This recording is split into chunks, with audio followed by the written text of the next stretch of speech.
SIR पर चुनाव आयोग का सबसे बड़ा ऐलान। सबसे पहले बंगाल और असम की वोटर लिस्ट की होगी सफाई। इलेक्शन कमीशन ने सभी राज्य चुनाव आयुक्तों को दिए आदेश। 2026 के राज्य चुनावों से पहले पूरी होगी एसआईआर की प्रक्रिया। पश्चिम बंगाल से लेकर असम और देश भर में अब फर्जी वोटर्स पर शिकंजा कसने जा रहा है। दरअसल एसआईआर पर चुनाव आयोग ने बड़ा ऐलान कर दिया है।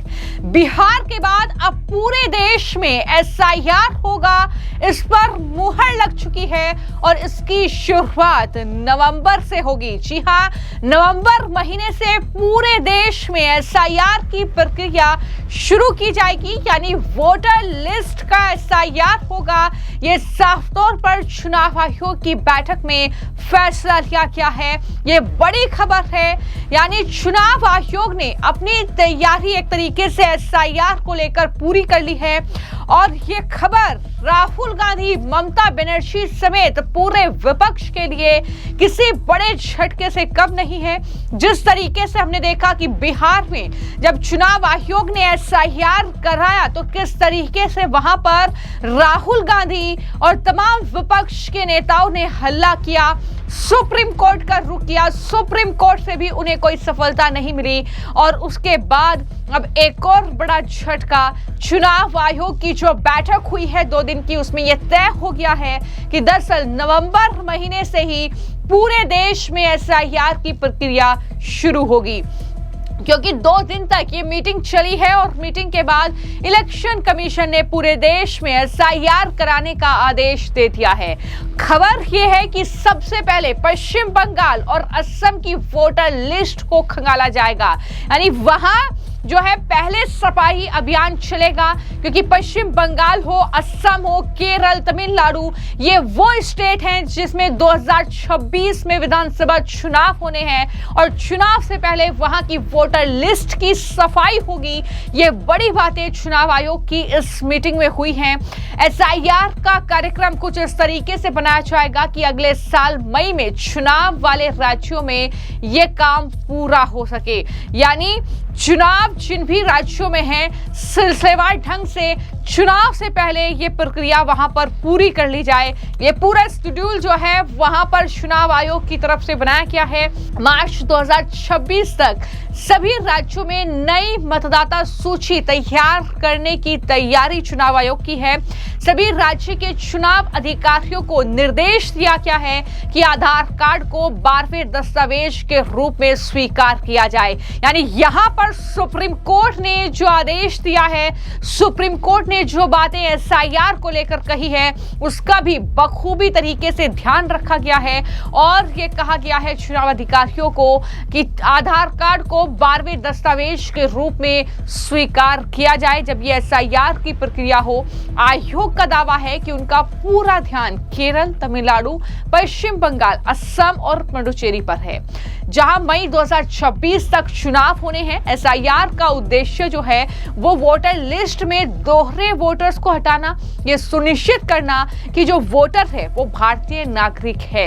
यही मकसद लेकर बिहार में ये एसआईआर की प्रक्रिया हुई, लेकिन किस तरीके का हंगामा, किस तरीके के आरोप, किस तरीके की जो है वहां पर चीजें हुई वो हमने आपको बताया। सुप्रीम कोर्ट का रुख किया गया, वहां पर भी विपक्ष को सफलता नहीं मिली, लेकिन अब ये बड़ी खबर है कि दरअसल वोटर लिस्ट को अब अपडेट किया जाएगा। देश भर में ये एसआईआर की प्रक्रिया होगी और एसआईआर वोटर लिस्ट को अपडेट करने का एक तरीका है, इससे हर राज्य और केंद्र शासित प्रदेश में वोटरों की सही गिनती हो सकेगी। बिहार में पिछला एसआईआर को 10 सितंबर 2025 को खत्म हुआ है और अब पूरे देश में लागू करने की तैयारी है। चुनाव आयोग का मकसद यही है कि आने वाले चुनाव में वोटिंग सिस्टम बिल्कुल सटीक हो, पारदर्शी हो, इसलिए सभी मुख्य चुनाव आयुक्तों को हर कदम पर अलर्ट रहने के लिए लिए कहा गया है। अब देखना यह होगा कि जिस तरीके से बिहार को लेकर राहुल गांधी, ममता बनर्जी, तेजस्वी यादव और पूरा विपक्ष हंगामा कर रहा था, लगातार ममता बनर्जी पश्चिम बंगाल में एसआईआर का विरोध कर रही हैं और ये कह रही है कि चुनाव आयोग की हिम्मत नहीं है कि पश्चिम बंगाल में वो एसआईआर करे, हम नहीं होने देंगे। लेकिन देखना होगा कि किस तरीके का हंगामा बढ़ता है, किस तरीके से चुनाव आयोग एसआईआर की प्रक्रिया पश्चिम बंगाल में पूरी करता है। ये तमाम चीजें आने वाले वक्त में देखना होगा कि कितनी बड़ी सियासत इस पर होती है, तो ये तमाम चीजें देखने वाली होगी। लेकिन यहीं पर एसआईआर जब पैन इंडिया होगा, जब पूरे देश में होगा, तो उसको लेकर आरजेडी के जो नेता हैं मनोज झा, वो क्या कह रहे हैं, जरा सुनिए। नहीं, जितनी सारी चीजें हमारी आपत्तियां थी, सुप्रीम कोर्ट ने उस पर मुहर लगाई। उसी आशय से हो ये विलोपन का आधार ना हो, इंक्लूजन का आधार। मैंने जो कह दिया वो काफी है। सुप्रीम कोर्ट की टिप्पणियां कितनी तल्ख थी ना, उसके बाद कुछ कहने को बचता है। तो आपने आरजेडी के नेता को सुना, लेकिन वहीं पर जो बीजेपी के नेता हैं सैयद शहनवाज हुसैन, जो कि बिहार में लगातार चुनावी कैंपेन में जुटे हुए हैं, उन्होंने कहा कि पूरे देश में एसआईआर होना चाहिए। सुप्रीम कोर्ट भी यही कहता है, सुप्रीम कोर्ट ने भी जो है हरी झंडी दिखा दी है। तो इस तरीके की बातें उन्होंने की हैं। क्या कहा है एसआईआर पर, जरा सुनिए। एसआईआर एक अच्छी स्कीम है, बिहार ने इसको प्रमाणित किया है। कितना हंगामा किया राहुल गांधी और तेजस्वी यादव ने एसआईआर को लेकर। कोई नाराजगी जनता में नहीं है। जो वैलिड बोनाफाइड वोटर हैं उन सबके नाम आ गए और एसआईआर पूरे देश में होना चाहिए। लेकिन जैसा कि मैंने कहा कि लगातार बीजेपी इसका विरोध कर रही है, जिसके चलते बीजेपी पर यह आरोप जो है विपक्ष के जरिए लगाए जा रहे हैं कि चुनाव आयोग बीजेपी के लिए काम कर रहा है और जो है इस पूरी लिस्ट से घुसपैठिया बताकर जो है अल्पसंख्यकों को बाहर किया जा रहा है। ये तमाम तरह के आरोप विपक्ष के जरिए राहुल गांधी, कांग्रेस पार्टी और तमाम जो विपक्ष के नेता हैं उनके जरिए लगाए जा रहे हैं। लेकिन एक बार फिर से जब पैन इंडिया एसआईआर की बात सामने आई तो सुरेंद्र राजपूत, जो कि कांग्रेस पार्टी के प्रवक्ता हैं, उन्होंने हालांकि ये कहा कि हम एसआईआर का समर्थन करते हैं, लेकिन कहीं ना कहीं हमला भी बोला कि बिहार में टाइमिंग गलत थी और अब 1-1.5 साल आप लीजिए, एसआईआर कराइए, हम चाहते हैं कि एसआईआर होना चाहिए। क्या कहा सुरेंद्र राजपूत ने, जरा सुनिए। ये एसआईआर का सही प्रोसेस है ज्ञानेश गुप्ता, ऐसे ही एसआईआर की जाती है। बताओ बिहार के इलेक्टोरल ऑफिसर को कब बुलाया, बताओ बिहार का एसआईआर कराने के लिए कितनी मिनट्स ऑफ मीटिंग हुई, कितनी मीटिंग हुई तुम्हारे यहाँ, आप दिखाओ ना रिकॉर्ड कि कितनी मीटिंग की। बिहार का एसआईआर तो लोग कहते हैं कि भाजपा के कहने से कराया, और अब आप एसआईआर का सही प्रोसेस अपना रहे हो। ये एसआईआर का सही प्रोसेस है। इस एसआईआर के प्रोसेस पर किसी को आपत्ति नहीं है। इस एसआईआर के प्रोसेस में आप आधार कार्ड को भी रखोगे, सुप्रीम कोर्ट ने कहा है, राशन कार्ड को भी रख लो, वो भी ठीक रहेगा।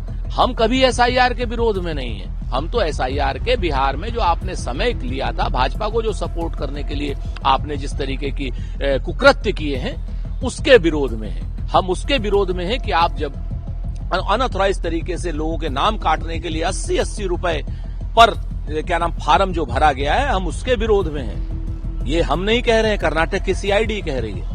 एसआईआर का विरोध नहीं, एसआईआर में जो आपने बिहार में एक गैर संवैधानिक टाइप की प्रक्रिया अपनाई थी, उसके हम विरोध में थे। अब आप एसआईआर कराइए, 2 साल का 1 साल का समय दीजिए। निश्चित तौर पर एसआईआर तो होना ही चाहिए और होता रहता है।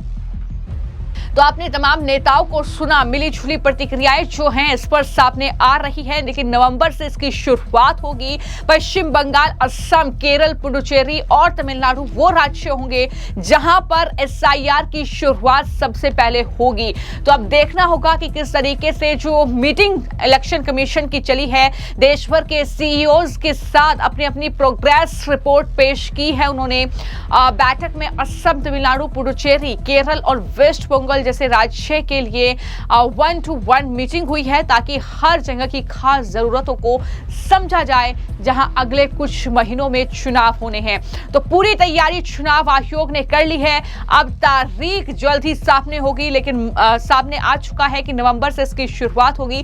किस तरीके का सियासी बवाल होगा, कितना विरोध होगा, कितना समर्थन होगा, क्या कुछ बयानबाजी होगी, आने वाले वक्त में देखना होगा। फिलहाल आपकी इस पूरे मामले को लेकर क्या राय है हमें कमेंट बॉक्स में जरूर लिखें। धन्यवाद।